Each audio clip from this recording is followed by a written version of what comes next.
Я не знаю, как эту боль преодолеть, как заставить мое сердце вновь биться.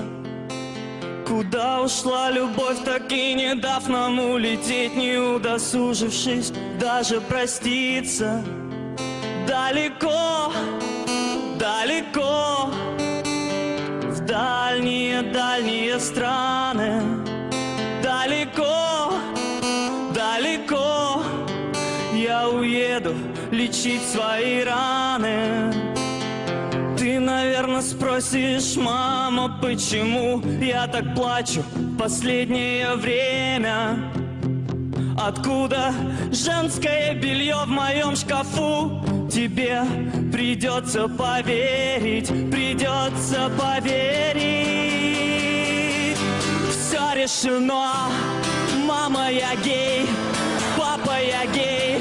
Можете просто промолчать, можете злиться или беситься. Ну, а я пошел гулять с Эдиком, с Яриком, с Мариком из третьего подъезда, с Коленькой, с Васенькой, с дядей Гришей, папиным другом детства.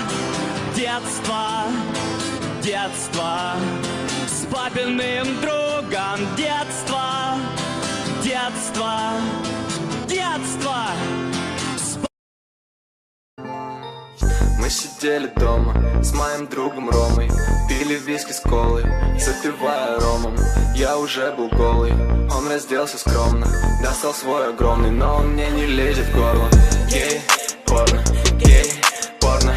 Это больше, чем любовь, больше, чем у Ромы. Гей,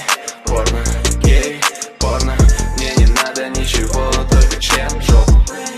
Это как наркотик внутримышечно. Чувствую очком, как ты внутри него двигаешься. Я готов написать тебе любовный стих, когда ты своими яйцами касаешься моих. Это так мило, в рот взять писю, посмотрев тебе в глаза, губами сжать сильно, туда-сюда двигать и твой ждать выброс. Кайфовать, когда во рту течет твоя жидкость. Ты меня насильно воткни в кровать крылом. Не беспокойся, я умею прогибать спину. Буду стонать дико, ты мой братан тигр, и я надеюсь, что потом не сдохну